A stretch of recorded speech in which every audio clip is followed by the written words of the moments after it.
across the West Midlands on 95.6 FM. Simon Keeling on BBC WM. Okay, a subject close to my heart now, folks. It's all about pets. Does your dog howl through Coronation Street? Or maybe your cat is overly clean? Whatever your pet's strange behaviour, how do you deal with it? I have to confess, I tend to deal with it by saying, "Shut up! Shut up! Shut up!" And you know what? My dog Freddie takes absolutely no notice. I think he's got me trained really well. Canine Angel, Nikki Brown.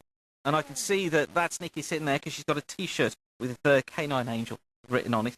Canine Angel Nikki Brown believes that the best way to deal with your dog's strange behaviour is to communicate with them. I'm also joined by Elizabeth and Marcus E. Crowther from Animal Expressions.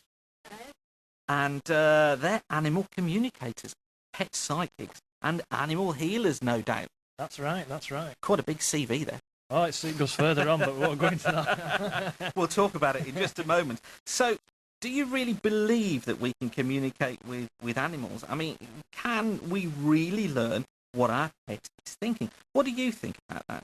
You know, can you communicate with your animals? I seem to think that sometimes when I look at Freddie and I'll look in his eyes and I can kind of predict what he's going to be doing next. So perhaps there is something in this. And also we've got Lucy Hayra, who's a welfare coordinator for the RSPCA in Walsall. Hiya, Lucy. Hello. Just move yourself in a little bit closer there on your chair because I know that you're sharing a microphone. And this is going to be fascinating. I want to hear from you about your pet. Can you predict your pet's behaviour? Or perhaps there's a problem going on with your pet at the moment and you'd really like to find out what to do about it. You can give me a call now on 08453 009956 or text me on 07786 202 956. And it's Simon Keeling here, sitting in for Ed Doolan on lunch all this week here on BBC WM. So, Nikki Brown. Hello, good afternoon. Hiya. How do you communicate? Well, I've been studying dog body language and their signals that they give out for many, many years. And it's really about studying the little signals that they give to us that we sometimes miss. You were right about actually looking in their eyes. Their eyes do actually say a lot about what they're thinking and about what they're doing. But it's one of the biggest problems that I find is owners actually sort of really stare into their dog's eyes while they're telling their dog to shut up or get off the sofa. And if you actually sort of just move your eyes from their eyes to another part of their body, you can actually get some amazing instant results to actually get them to do what you want. So a lot of it is in the eyes. I'm learning already. Why do people want you to communicate though with their pets? Why do they come to you and say, look, communicate? They're usually at their wits' end by the time they call me. They've got to the point where they've tried everything that the neighbours told them, the vets told them, mums told them, other dog owners have told them. They've tried everything and it's just not worked. So they've sort of want to come to an expert professional, to somebody who studies and knows what they're talking about to actually, resolve their problems. And do you find that you're normally the end of the line and they're at the end of the tether? Absolutely. Absolutely, yeah. But I usually get, if you don't come in and sort this dog out, it's going.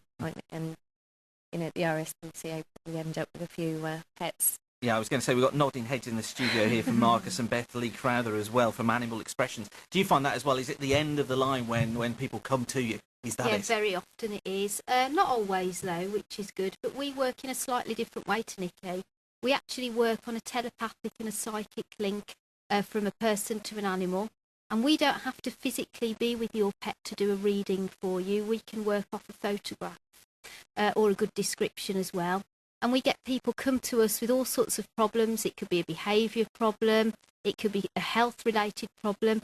But also we even get people whose animals have crossed over into the spirit world and they want a connection to make sure that they did the right thing, for instance, for them, and just proof that their soul lives on. Right, we'll come to that in just a moment. Goodness me. And Lucy, obviously you see the result, I guess, of owners not being able to cope with their pets if they don't go to people such as Nikki, Marcus and Beth. You see the results of that. What happened? Absolutely. If you've got dogs that persistently bark have behaviour issues. You know, people sometimes just can't cope, and they feel it's much easier to pass the dog on to somebody else than to cope with these issues. Or sometimes they've tried everything, you know, and they've come to the end of the line and they just can't cope with the animal anymore. Back to Nikki. How do you combat behaviour? It's really about teaching the dog owners and communicating with dog owners and teaching them a little bit about the language that the dog uses. We very much communicate on a human level with a human vibration, and that's the way we communicate with each other. What I do is I get the dog owners to actually start communicating more in dog language so the dog actually understands. It's a little bit, you know, I always say to the dog owners, any relationship, any solid, healthy relationship, both parties' needs need to be met. Sometimes the humans are meeting their own needs, having the pet, they're not actually meeting their pet's needs, and that's when behavioural problems can start. So if we can start understanding why the dog's behaving in a certain way, we can then start actually finding a solution to the problem.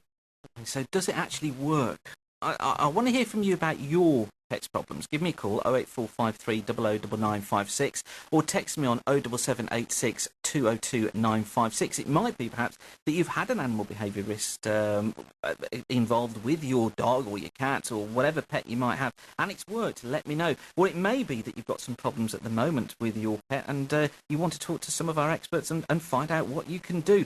But does it actually work? One person that has experienced this is Helen Parsons, and she's on the line. Hi, Helen.